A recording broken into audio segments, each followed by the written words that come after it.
Good morning to all of you.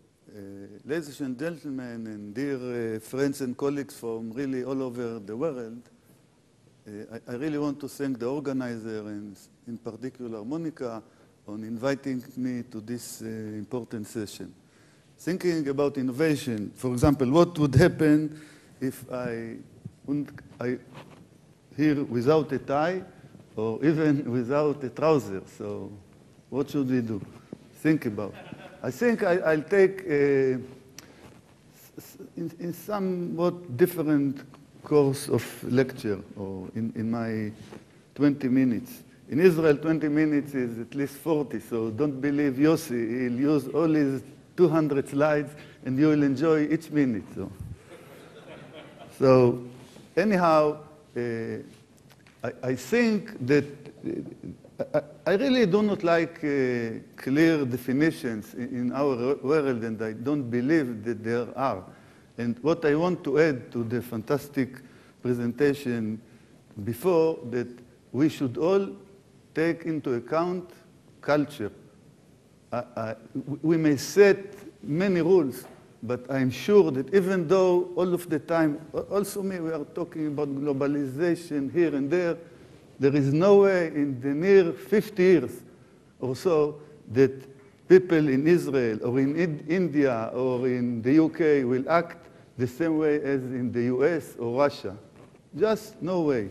And if you have read the fantastic book, The Music of Prime Numbers, I dealt with prime numbers for many years.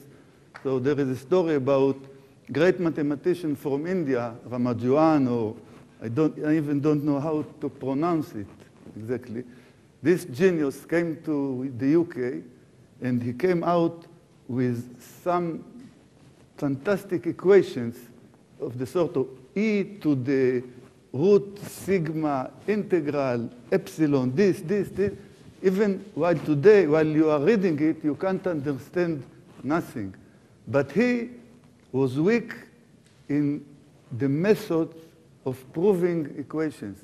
So he came to the greatest mathematician in the UK. He didn't know how to live there. He suffered. But they helped him to prove the equations. So he was kind of genius. Even today, I can't believe how he would be able to come to such an equation. It's not like x doubled by 2. So it was in his mind, which is sort of creativity, inventions, innovation. So the true world is a little bit more complex. So think about.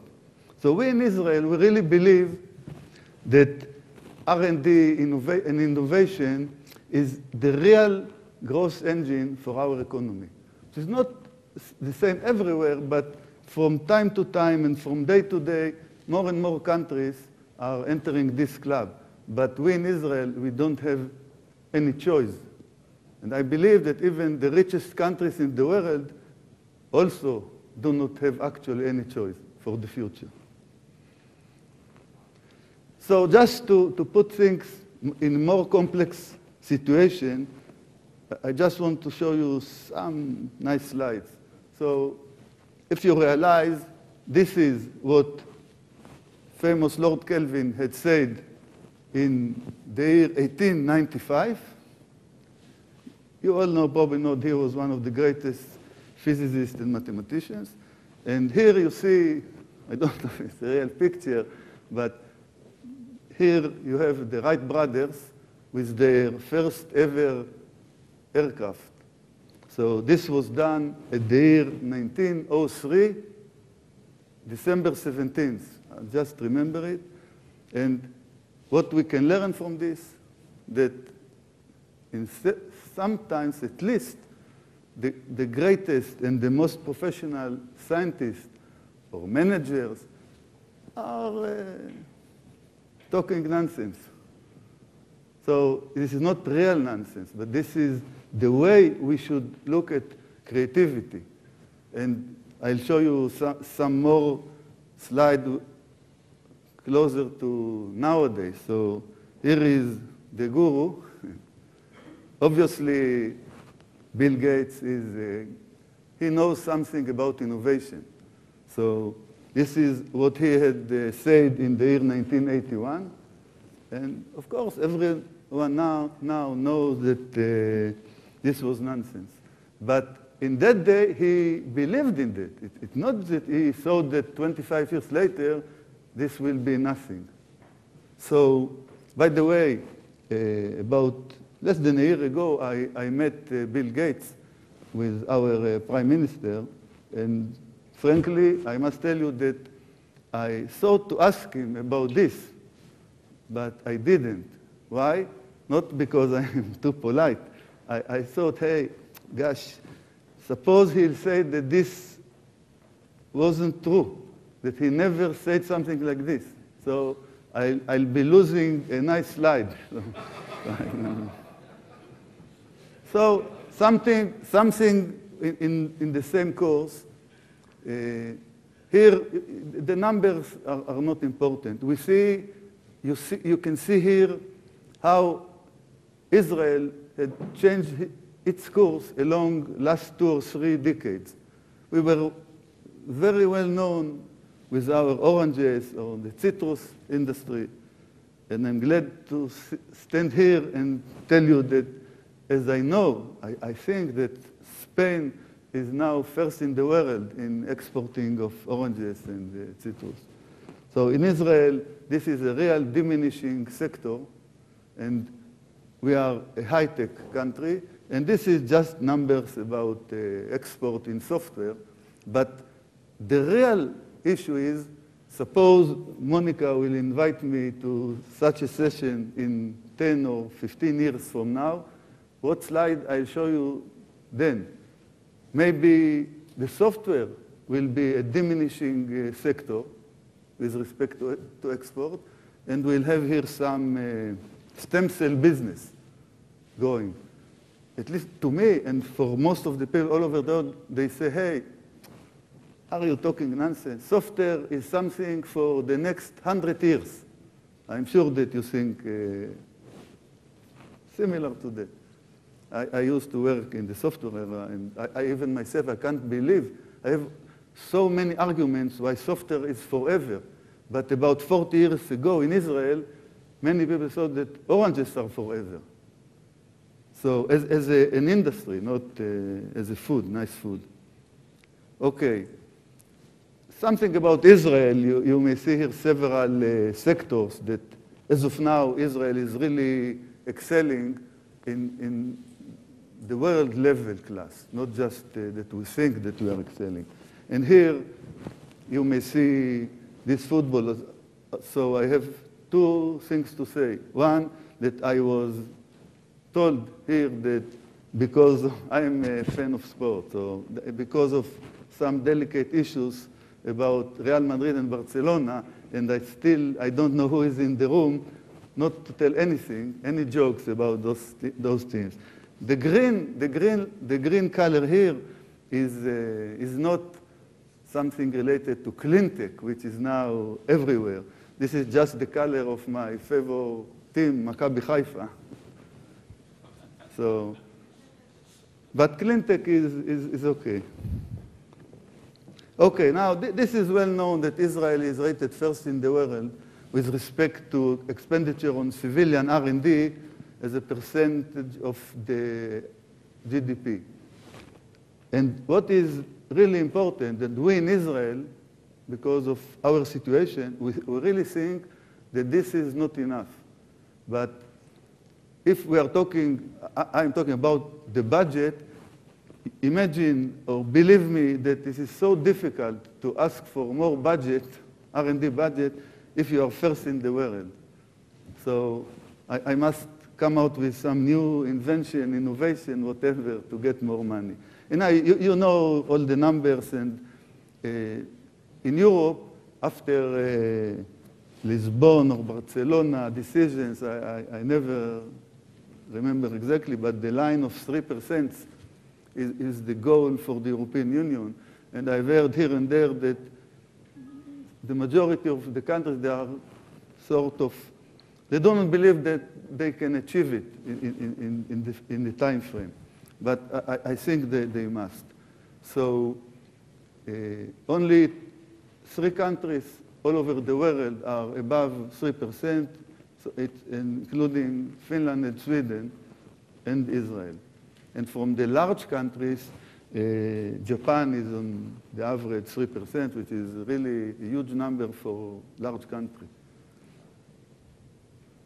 So some numbers about parameters related to creativity and innovation and R&D. By the way, later I'll touch upon some way to look at what is really innovation and R&D. So you may see that university education is very important. I do not want to waste time on explaining what are the numbers. It doesn't matter, just for reference, where each country is and supposed to be. Obviously, university education is one of the most important issues.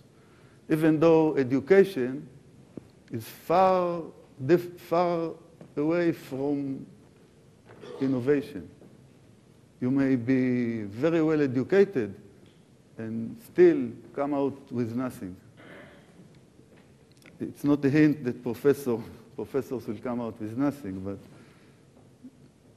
so entrepreneurship is very important, and here it's really difficult to explain what is exactly entrepreneurship.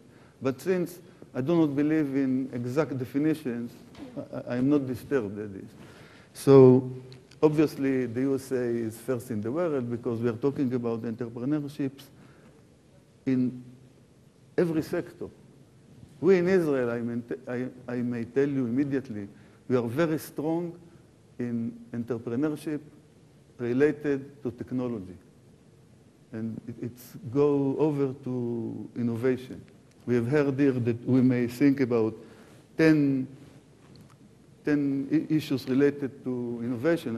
I agree to that. But in Israel, technology is the core of everything. Because we don't have natural resources, and this is from the leverage point of view, I believe that R&D and technology is something that is adequate to the nature of the Israeli and the situation in the area.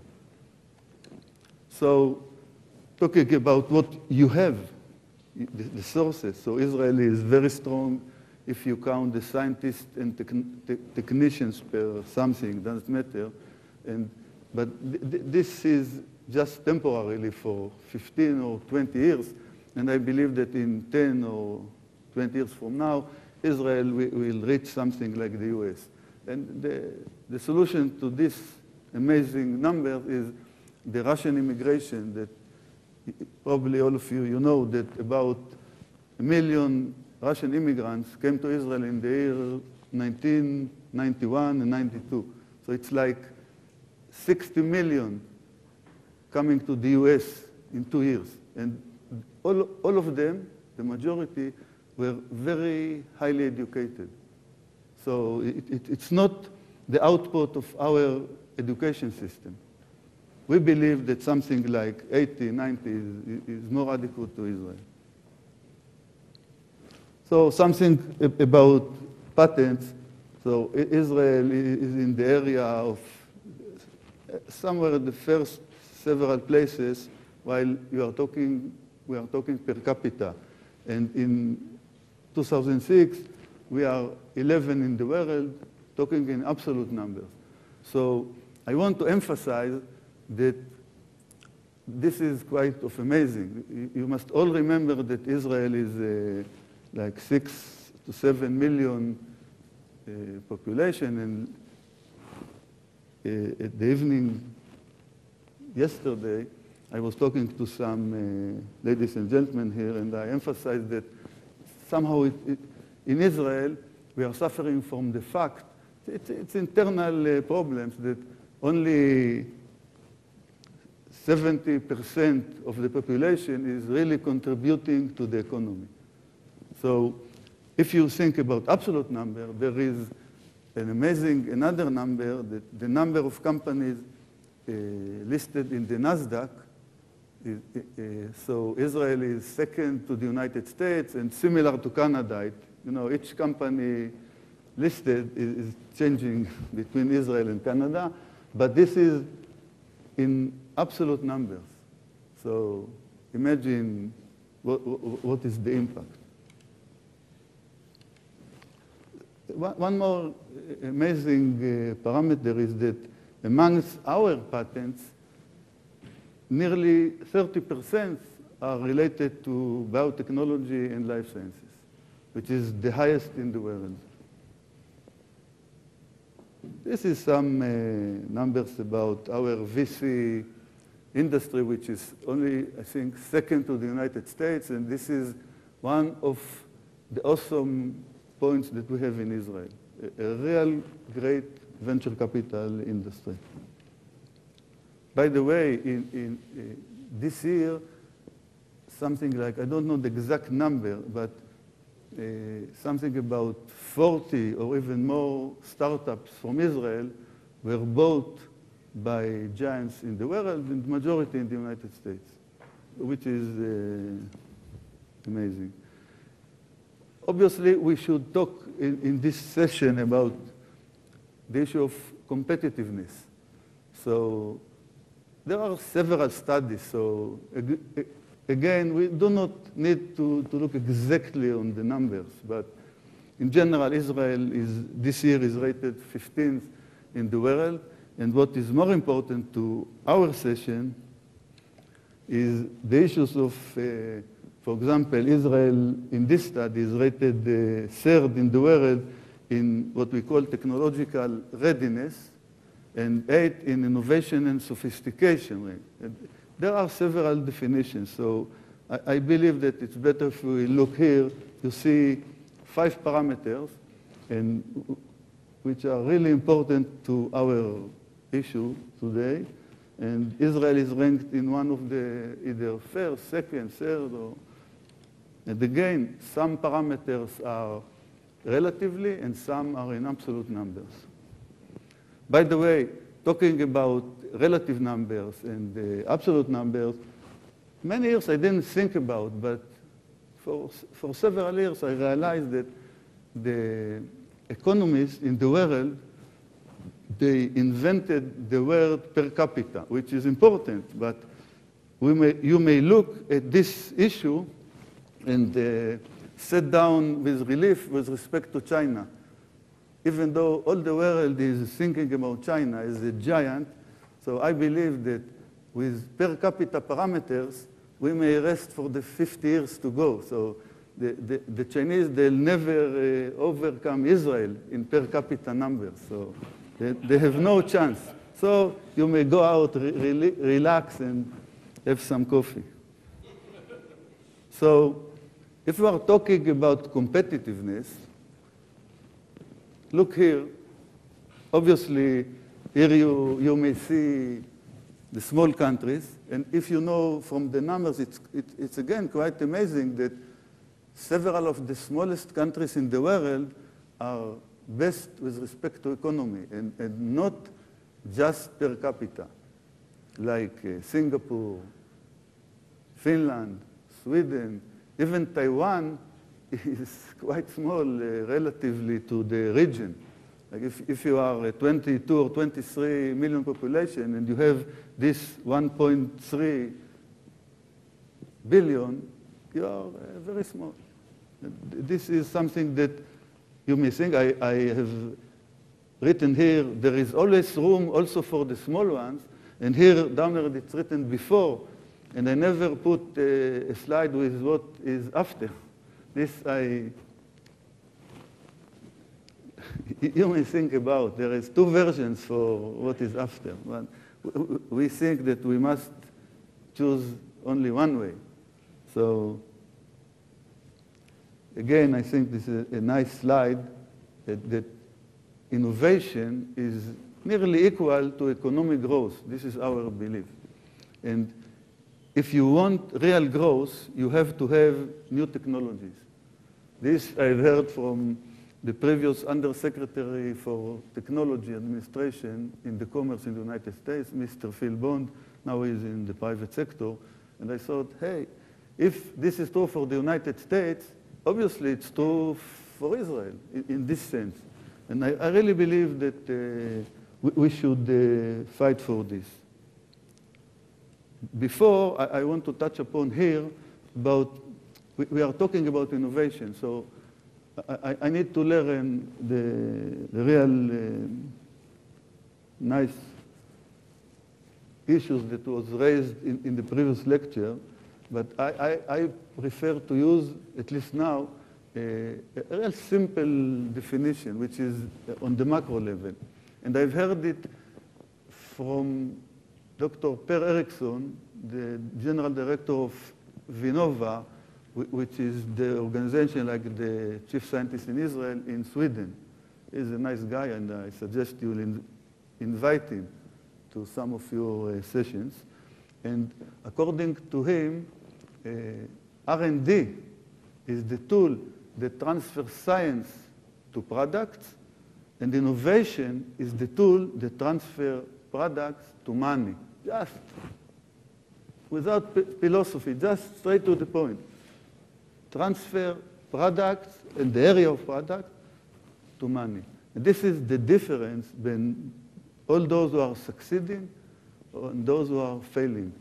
And with respect to the numbers of the percentage of success, you may look at the pharma or even to the biotech area, and the success rate is very small. I want to add something, according to my experience, that I believe that this is an issue of maturity. I can remember, or even what I have read many years ago, that even in the area of electronics, especially in radio frequency stuff, which is quite difficult, people used to say 50 years ago that this is kind of art. And they have some expert, and in each firm or institute, they have only one or two veterans that they knew what to do. This is the kind of maturity. Today, exactly these issues are done by just hit one key, and you have the results. So I believe that maybe 50 years from now, just 50 years, maybe 100, maybe 10, even within biotechnology, we'll have so many methodologies and models that we'll be using them in such a way that the rate of success will be much, much higher. I don't believe art is painting, but with respect to product, there is nothing like art. It's just maturity. And in the previous lecture, we at least I have learned many things that there are, according to my understanding, within the course of maturity. If you will come with techniques and models just to do it, this is maturity. To make money, you don't need to each minute to think what to do. And then people are coming with so many ideas, which is not creativity, it just ruin the process. So I just want to mention that we, with respect to innovation, lately we come out with strategic definitions and ideas that we should, in the next decade or so, we should emphasize the issue of international cooperation with respect to R&D and innovation. For me, it is the most important issue, because obviously Israel is a very small country. The issue of bridging the gap between academia and industry, and pay attention, I made it bidirectional.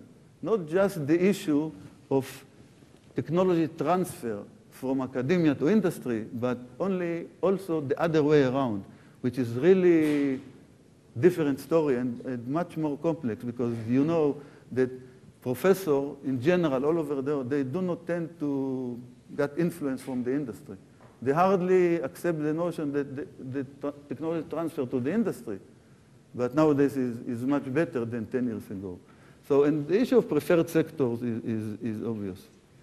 So I'm not going to elaborate about our system. I just want to make two notes. One is that we have so many programs within Israel and so many programs abroad. But within Israel, I want to emphasize the program that is called the Technological Incubator. And this I'll take as an example to the influence of innovation and R&D on society, which was one word in the title of this conference. So in Israel, first of all, the incubating system was established at the time of the Russian immigration to help them to work in the areas that they are strong at. So this was something to do with society.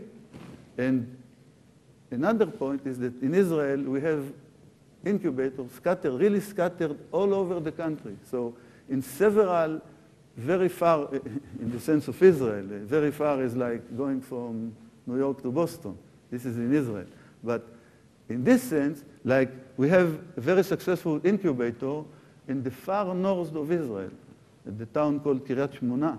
And those are like pearls within the area, because in several areas like this, in the desert or in the north, we have nothing. So to have the high-tech of the high-tech in this area is something to do with society. This is my depth to the title. So you have some numbers about the incubator system, but it's some numbers about our system. Israel is very strong in communication, information, software, ICT at large. This is naturally. And last decade or so, we try very hard to emphasize life sciences. So you may saw it, and you may ask about forecasting what, for example, we'll have a decade from now. So I am aware that in the first slide I show you that it's difficult to forecast. So I just put some question marks, and I really believe that, let's say in the year 2015, we will not be dealing with nano, which is very important today, but it's like, in many areas it's like a buzzword. But obviously we'll have new subsectors and sub-subsectors. And we believe, for example, that in Israel there is a chance that we'll have a new industry, flourishing industry, related to stem cells. Just an example. So you will not have in those pie charts today sectors for stem cells. I think only in the United States, maybe in California. Schwarzenegger will do it very shortly, but I don't know. So some examples on our international activity. You may see we have foundations and agreements. All of them are with respect to industrial R&D. We have so many agreements with respect to science, but those are dealing with agreements with respect to industrial R&D, which is different. Also some numbers about our participation in the European Union, and some with respect to our working with Spain, which I am a guest of Spain here. So we are willing, yesterday I have some meetings, we are willing to emphasize our relation with Spain with respect to industrial R&D. And this is a nice slide to present in Spain, of course, but this is here is international. So I really believe that at least Israel and all over the world, the real world are science, inventions, innovation, creativity. And behind all of this, the prevailing notion is excellence. So there is no way that someone will reach exactly. I wanted only one, so this is okay to use two. There is no way to slow down. So I believe in excellence. sometimes we need, it's not so obvious because of many problems, like problems in the society. Sometimes there is need to just use the budget for other means, which are very important. So, but I believe there is no way without excellence. And from time to time, I am improving my slides. So last 2 years, those are the Israelis that got the Nobel Prizes for science and technology.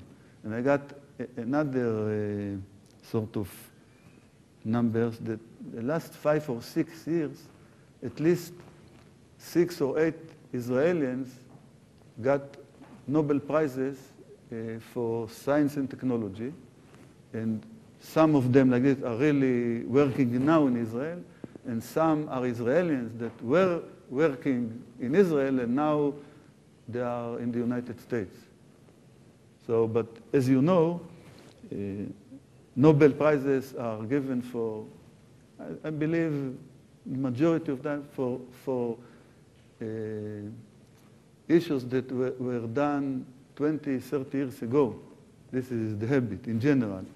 So we take pride in this again, because Israel is so small. And the excellence is the real issue. And since the whole session here is about innovation, it's obvious that excellence is prevailing. So again, first of all, I believe that I'll be able to learn a lot in this session today. And I want also to thank our economical minister in Madrid, Mr. Amos Wohl, who was there till several minutes ago. He is doing a great work here in Madrid, and I urge you, I mean the Spanish, here, to reach him for many issues. So it's my honor, and thank you.